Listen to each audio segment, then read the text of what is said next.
बिस्मिल्लाहिर्रहमानिर्रहीम। अस्सलाम वालेकुम डियर स्टूडेंट्स, मैं हूं आपका बायोलॉजी इंस्ट्रक्टर उबैदुर रहमान बेग। आज हम अपने नॉलेज 1.4 की एक्सरसाइज जो है, जो क्वेश्चन बैंक प्रोवाइड किए गए हैं आपको वीडियो के साथ, उसको डिटेल डिस्कस करने जा रहे हैं, जिसमें मैंने आप बच्चों से भी पार्टिसिपेट करवाना है। सिलेक्टिवली करते हैं, एमसीक्यूज तो ज्यादा है, डिटेल आप लोग करना। मेरे पास आपके पास सबसे पहले देखो सिंपल सा है, डेफिनेशन है जो आपके पास बुक में भी है कि कौन सी फील्ड है जो फोकस करती है on the development of organism from embryo, यानी एम्ब्रियो से ही डेवलपमेंट ऑफ ह्यूमन या ऑर्गेनिज्म किस फील्ड में आता है। ऑप्शंस है जेनेटिक, एम्ब्रियोलॉजी, पैथोलॉजी और एनाटॉमी। हाँ जी, sir embryology. Good.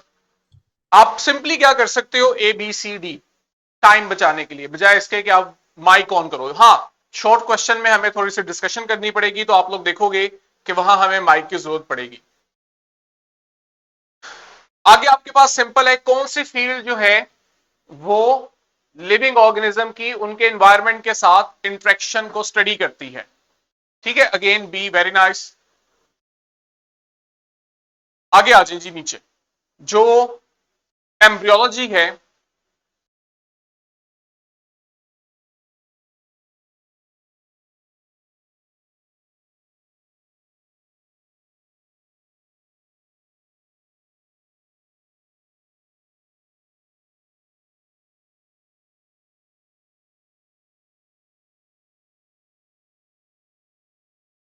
Embryology helps understand evolution. Embryology हमें एवोल्यूशन समझने में किस तरह से मदद देती है। Option one, showing developmental patterns, option B identifying species, option C studying genes और डी analyzing ecosystem। दो ने कहा है ए। नूर, जोहा, आप लोग B, answer quickly.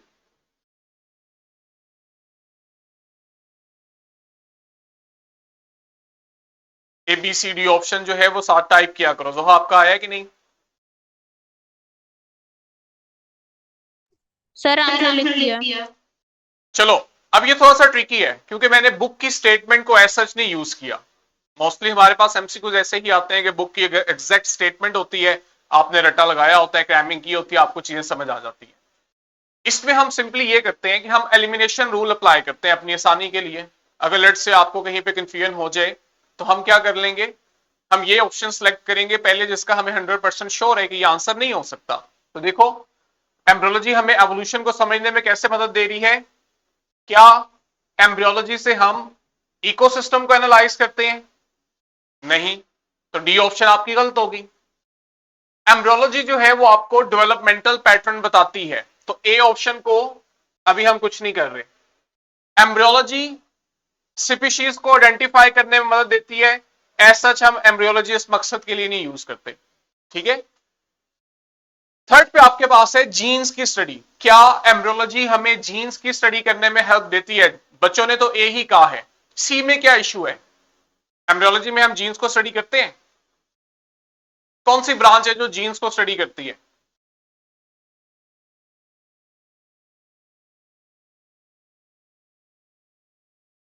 Genetics. Good. तो सी ऑप्शन भी गया, हमारे पास ऑप्शन रह गया ए, कि ए जो है वो हमें बताता है कि जब आप एम्ब्रियो स्टडी करते हैं तो आप असल में डेवलपमेंटल स्टेजेस को पढ़ रहे होते हैं, जिससे आपको अंडरस्टैंड करने में आसानी रहती है कि डिफरेंट ऑर्गेनिजम्स जो हैं वो डेवलपमेंट के दौरान किस तरह से सिमिलैरिटीज या डिफरेंसेस शो करते हैं। ठीक। आगे अब सिलेक्टिव होते हैं जरा।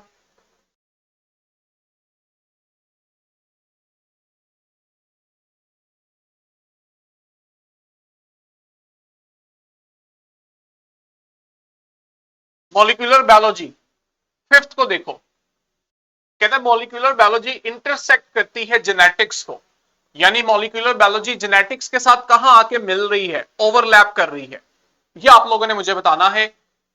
ऑप्शन ए कहता है इम्यून स्टडी में, जब हम इम्यून सिस्टम पढ़ रहे होते हैं तो क्या उस वक्त मॉलिक्यूलर बायोलॉजी और जेनेटिक्स आपस में मिल जाते हैं? फोर्थ वन स्किप नहीं हुआ, मैंने खुद किया, जो सिंपल है उन्हें हम छोड़ते जाते हैं ना। ऐसे एक एक करेंगे तो एक लेक्चर में भी एक्सरसाइज कंप्लीट नहीं होगी, हमने इसे इसी लेक्चर में करना है। ये बताओ, ये इंटरेस्टिंग है, कि मॉलिक्यूलर बायोलॉजी किस वक्त जेनेटिक्स के साथ मिलती है, ओवरलैप करती है, इंटरसेक्ट करती है? क्या जब हम इम्यून सिस्टम पढ़ रहे होते हैं उस वक्त? यस और नो? अगर आप इम्यून सिस्टम पढ़ रहे हैं तो क्या आप, पहली बात तो ये, मॉलिक्यूलर बायोलॉजी पढ़ रहे हैं? जितना हमने पढ़ा है उस लिहाज से तो नहीं पढ़ रहे, तो इसका मतलब है ए ऑप्शन गलत है। बी ऑप्शन कह रहा है जब आप बायोमोलिक्यूल्स को और जीन्स को पढ़ते हैं और आप देखते हैं कि इनका रोल क्या है, क्या इस वक्त मॉलिक्यूलर बायोलॉजी और जेनेटिक्स मिल जाते हैं? फातिमा कह रही है I think B option is correct. Fatima I think का मतलब है अभी हम श्योर नहीं है, ठीक है, हम गलत भी नहीं कह रहे, हम मूव ऑन करते हैं, सी ऑप्शन की तरफ आते हैं, बी को ऐसे ही छोड़ देते हैं। सी ऑप्शन हमें कहती है ऑर्गेनिज्म क्लासिफिकेशन। जब हम ऑर्गेनिजम्स को क्लासिफाई कर रहे होते हैं तो क्या उस वक्त मॉलिक्यूलर और जेनेटिक्स को इकट्ठा स्टडी करते हैं? बिल्कुल भी नहीं, ये दोनों फील्ड्स ऑर्गेनिजम्स की क्लासिफिकेशन के साथ लिंक नहीं है। थर्ड है मैरीन स्टडीज, ऑब्वियस सी बात है मैरीन भी नहीं है, तो आ जाके हमारे पास बी ऑप्शन रहती है। मॉलिक्यूलर बायोलॉजी में हम क्या कर रहे हैं? बायोमोलिक्यूल्स को पढ़ रहे हैं, ठीक है, और बायोमोलिक्यूल्स में से एक बायोमोलिक्यूल आपका है डीएनए, ऐसे ही है। जब आप डीएनए को डिटेल स्टडी कर रहे हो तो आपको पता लग रहा है कि उसके अंदर एक छोटा सा फंक्शनल हिस्सा है जिसे आप जीन कह रहे हो, जो आगे से डीएनए से प्रोटीन बनाने में यूज होता है। तो आपके पास अब यहां पे जैसे ही आप डीएनए के अंदर जीन लेवल पे आके स्टडी कर रहे हो ना, तो आप मॉलिक्यूलर बायोलॉजी के साथ साथ जेनेटिक्स को भी स्टडी कर रहे हो। तो ये आपका थोड़ा सा कंसेप्चुअल एमसीक्यूज था।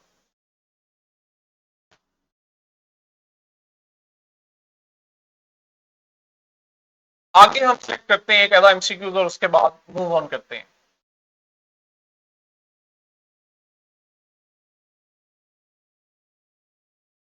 कहते हैं 7 को जरा देखो। 7 में हमें कह रहा है कि इकोलॉजी जो है it is essential for the conservation. Conservation किस चीज की? हम इकोलॉजी की मदद से लिविंग ऑर्गेनिजम्स को, स्पीशीज को कंजर्व करते हैं। जहां हमें खतरा होता है कि ये स्पीशीज एक्सटिंक्ट हो सकती है, नापैद हो सकती है, हम इकोलॉजी की मदद से उनको महफूज करने की कोशिश करते हैं। वजह पूछ रहे हैं कैसे? क्या इकोलॉजी में हम लिविंग ऑर्गेनिजम्स को जो कंजर्व कर रहे हैं वो इस वजह से कर रहे हैं कि ये ऑर्गेनिजम्स को क्लासिफाई कर रही है? क्या ऑर्गेनिज्म की क्लासिफिकेशन इकोलॉजी का हिस्सा है? अभी छोड़ दो, ऑर्गेनिज्म आगे है ना, इकोलॉजी में हम ऑर्गेनिजम्स को स्टडी करते हैं, ऑप्शन में ऑर्गेनिज्म मौजूद है, हम अभी इसको ना सही कहते हैं ना गलत कहते हैं। बी ऑप्शन देखो, इट स्टडीज इम्यूनिटी। इकोलॉजी में तो इम्यूनिटी का कोई रोल नहीं है, तो आपके पास ये ऑप्शन गलत है। सी जरा देखो, it analyses organism interactions, again organism आ गया। डी में देखो, इट फोकस ऑन जीन, गलत। इकोलॉजी जो है इसमें आप जीन्स पे फोकस नहीं करते। अब आपके पास दो ऑप्शन रह गई हैं, ए और सी।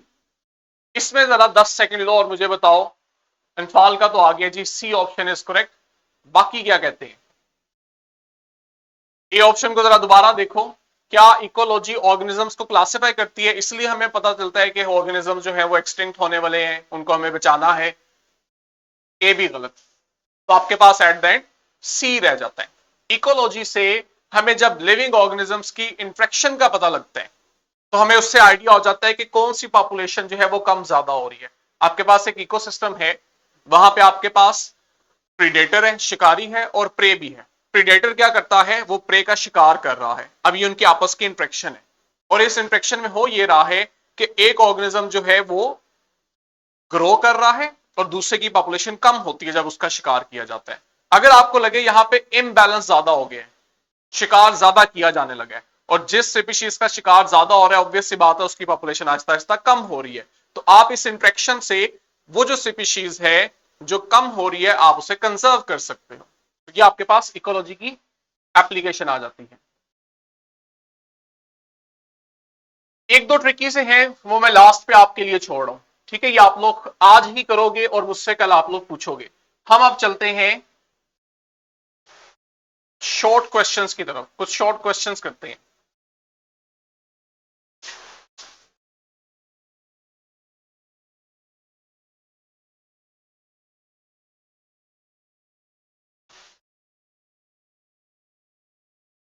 काफी ज्यादा है, तकरीबन 14-15 आपके एमसीक्यूज हैं इसमें।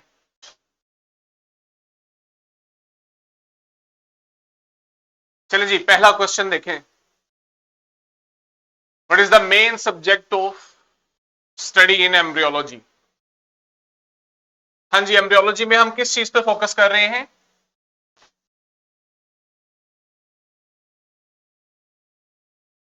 अभी हाँ, माइक ऑन करो और मुझे बताओ, what is the main subject of embryology?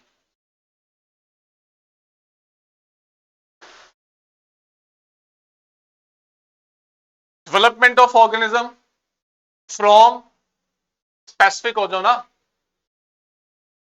Mic पे बताओ मुझे। Development of organism from, of organism from a fertilized egg. From, A fertilized egg.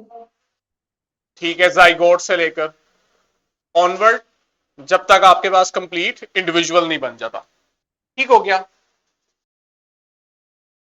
Question 3 देखो, what are the key areas of focus in molecular biology? हाँ जी Zoha, what are the key areas of focus in molecular biology? किस चीज पे ज्यादा focus करते हैं हम मॉलिक्यूलर बायोलॉजी पढ़ते वक्त? तो हम माइक ऑन करके बताना है।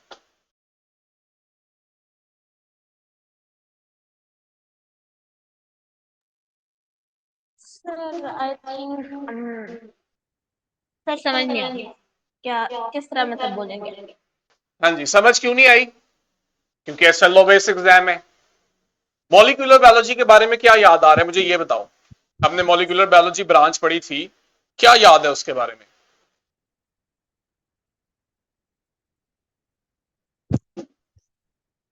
सर मॉलिक्यूलर बायोलॉजी के बारे में मुझे ये याद है, it is a branch of biology which deals with the structures and functions of macro molecules. कौन से molecules?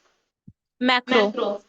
Only macro, simply biomolecules.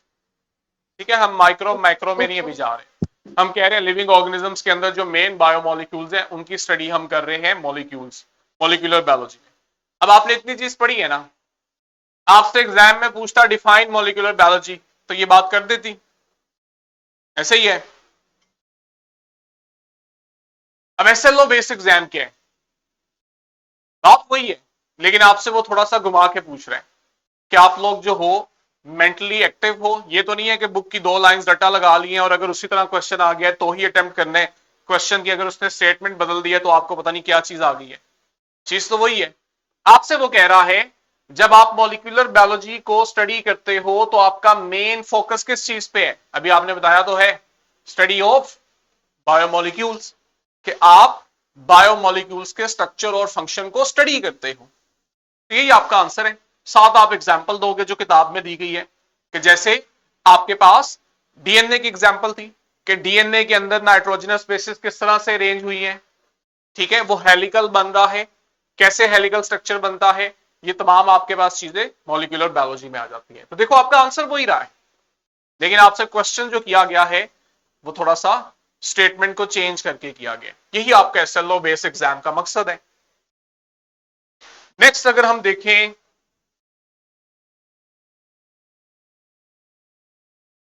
Question 8 देखो, what does morphology tell us about organism?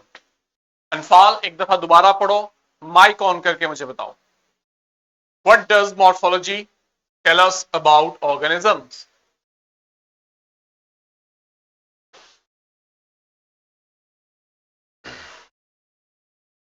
अनफाल को आवाज आ रही है?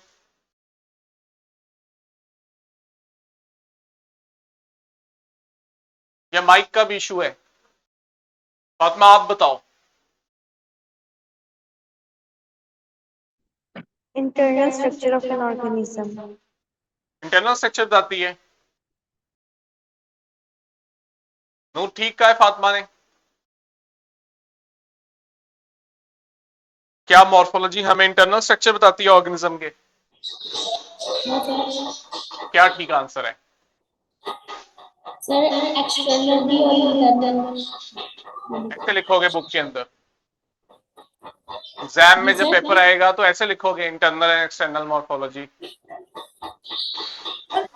एक दो स्टेटमेंट तो बोलो ना कंप्लीट। इनफाल आते हैं आपकी तरफ। Cell morphology is study of internal and external feature of organism. Good. Fatima सिर्फ आप इंटरनल नहीं पढ़ते, आप ओवरऑल पढ़ रहे होते हो, और स्पेसिफिकली हम कहते हैं कि हम इसमें अभी एक्सटर्नल फीचर्स पे फोकस कर रहे हैं, क्योंकि जब आप इंटरनल पे आ जाते हो तो उसे एनाटॉमी कहते हो। हाँ जी इनफाल बोलो। सर स्ट्रक्चर ऑफ ऑर्गेनिजम्स को भी स्टडी करते हैं ना? हाँ जी, किस लेवल पे, एक्सटर्नली इंटरनली? Sir both. बहुत, और ज्यादा फोकस हम एक्सटर्नल पे कर रहे होते हैं। उसकी वजह यह है, मैं सिर्फ आपके बताने के लिए एग्जाम पर्सपेक्टिव से, कि आपने सिर्फ मॉर्फोलॉजी की ब्रांच नहीं ना पढ़ी, आपने साथ एनाटॉमी भी पढ़ ली है। तो फिर आप यहां पे स्पेसिफाई कर रहे हो कि आप जब एक्सटर्नल स्ट्रक्चर्स पढ़ रहे हो तो एक्सटर्नल मॉर्फोलॉजी हो जाती है, और इंटरनल के लिए एनाटॉमी आ जाती है। साथ आप एग्जाम्पल दोगे। अब जो मेरे लिए इंपॉर्टेंट है ना, जिस वजह से मैं इसको जल्द अज जल्द गुजर रहा हूं, आगे हमने एक कैटेगरी रखी है जी आप लोगों के कंसेप्ट्स को बूस्ट करने के लिए, डिफरेंशिएट। अब हो सकता है एक आधा क्वेश्चन ही आए, ज्यादा नहीं आएंगे, लेकिन वो एक आधे क्वेश्चन में किन दो ब्रांचेस के बारे में कहता है हमें नहीं आइडिया। तो हमने कुछ सैंपल क्वेश्चंस उठा लिए हैं, इन पे प्रैक्टिस करते हैं।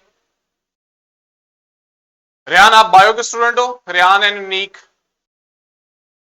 मुझे सिर्फ आपने टाइप करके बताना है। बायो के स्टूडेंट हो आप दोनों, तो अगला क्वेश्चन आप लोगों से स्क्रीन पे आप लोगों को शो हो रहा है। जिन बच्चों से मैं अभी नहीं पूछ रहा, क्विकली अपने अपने माइंड के अंदर पॉइंट्स बनाना शुरू कर दें, और आपके पास फ्रंट पे एक रजिस्टर या पेज हो, बॉल पेन से आपने कीवर्ड्स लिखने हैं। ठीक है, हमने रट्टा नहीं लगाना, की पॉइंट्स हम लोग लिखते जाएंगे, ताकि कल को एग्जाम में हमें दोबारा से ब्रेनस्टॉर्मिंग ना करनी पड़े, ये चीजें पहले से ही हों। हाँ जी अनीक और रेयान, कोई पार्टिसिपेशन नहीं? अनीक तो आई थिंक सो बायो का है, पहले भी ये आ चुका है। पहला क्वेश्चन देखो जी, एनाटॉमी और फिजियोलॉजी। इंटरेस्टिंग बात देखो, मैं ये भी तो कह सकता था मॉर्फोलॉजी एंड एनाटॉमी, कितना सिंपल हो जाता। आप कहते एक में हम एक्सटर्नली पढ़ रहे हैं स्ट्रक्चर को, और एक में हम इंटरनली पढ़ रहे हैं। मैंने आपके साथ कैसे कंपैरिजन किया है कि मुझे एनाटॉमी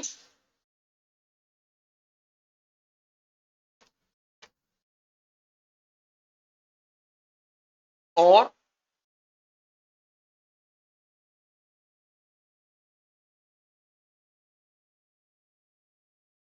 फिजियोलॉजी के अंदर फंक्शंस, इनमें डिफरेंस बताओ। जोहर क्विकली मुझे 2 से 3 पॉइंट्स बताओ जितना हमने पढ़ा था उससे related. Yes, sir. Answer, anatomy और फिजियोलॉजी में क्या डिफरेंस है?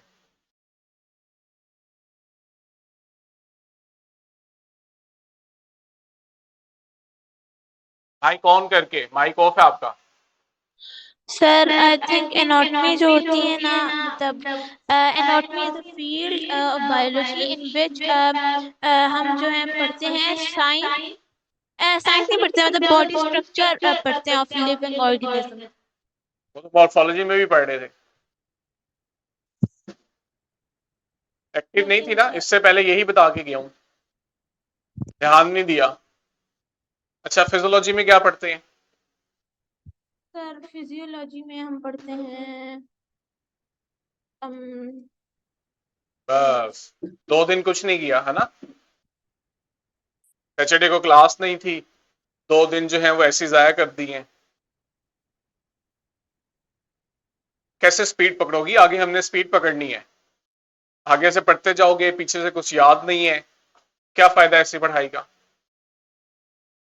अब अगले वाले क्वेश्चंस हैं, स्क्रीन पे शो हो रहे हैं, किताब हाथ में है ना, किताब ओपन करो।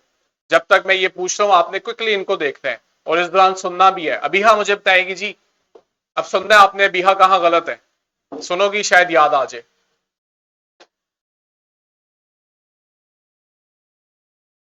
अबीहा लेफ्ट कर गई है, तो आ जाएगी, कनेक्शन का इशू होगा। हाँ जी नूर, कहां पे डिफरेंस है दोनों में, एनाटॉमी और फिजियोलॉजी? Yes, sir. पहले क्वेश्चन का आंसर।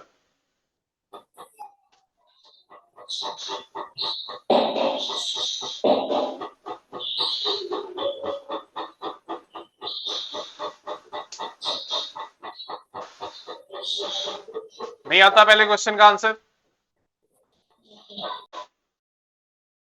इनफाल आप बताओ।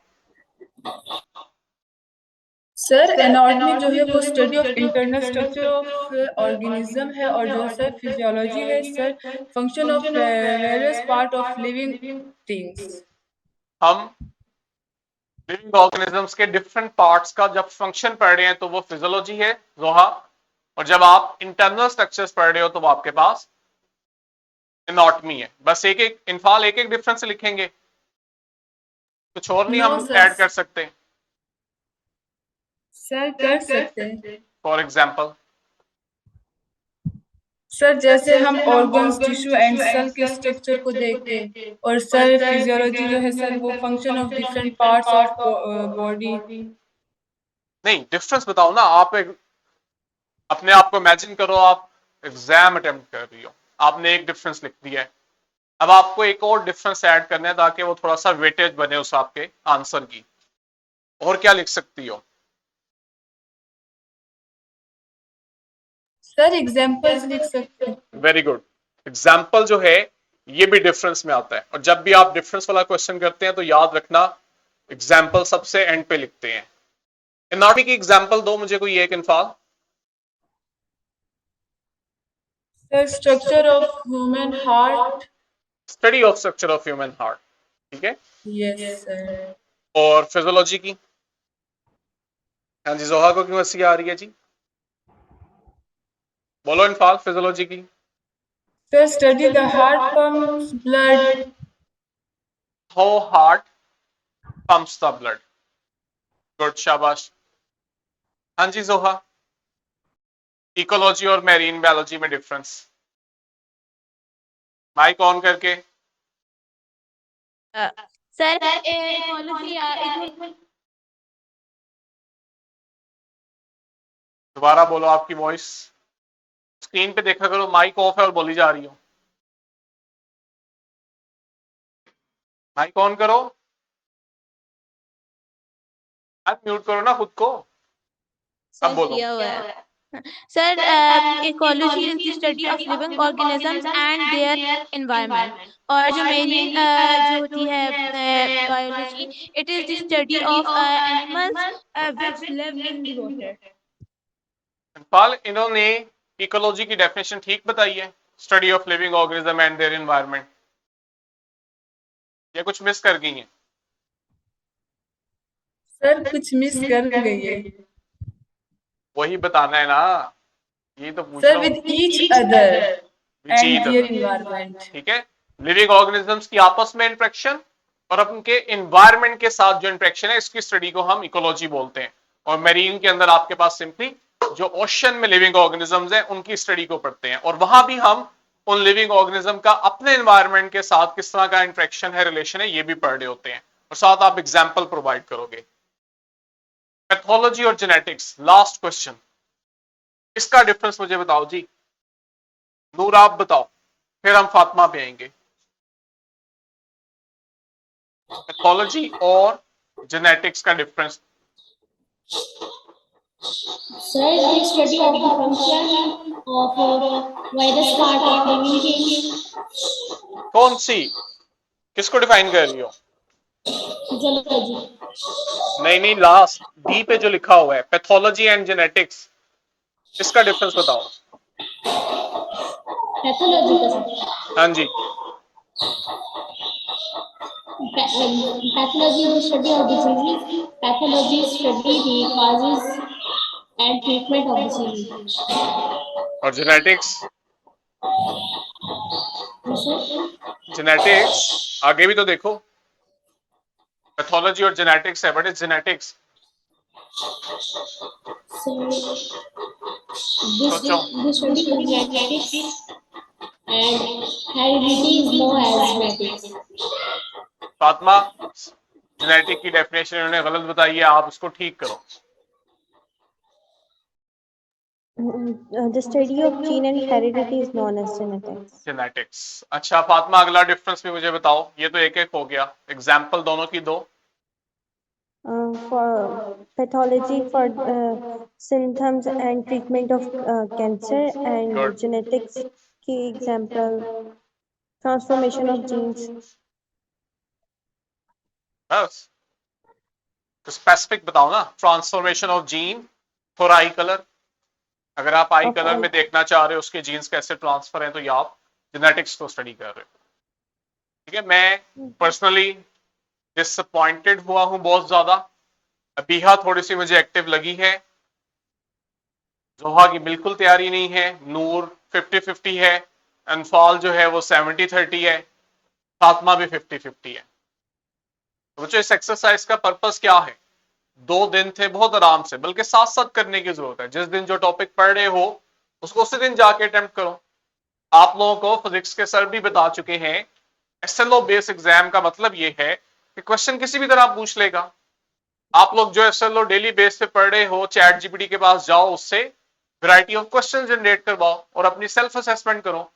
फिर आपको यहां पे जो काम दिया जा रहा है, आप खुद देखो ना, अभी कुछ देर के अंदर ही आपके बहुत सारे कंसेप्ट दोबारा रिवाइज हो गए हैं, बेहतर हो गए हैं। जिसने जो गलती की है उसे आइडिया हो गया मैं यहां गलत हूं, नेक्स्ट टाइम मैंने ये गलती नहीं करनी। तो फायदा ही है ना, चीजें आपकी जो है वो पुख्ता होंगी, देर तक याद रहेंगी, बार बार चीजों को किताब से रट्टा नहीं लगाना पड़ेगा।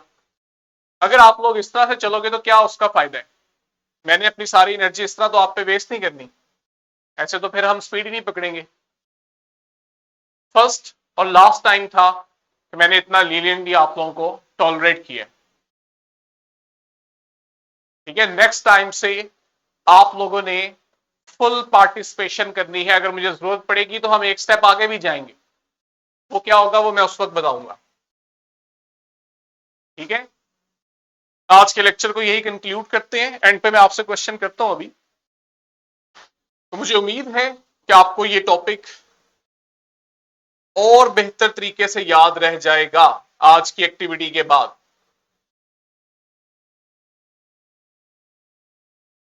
इसको आप लोगों ने आज खुद करना है।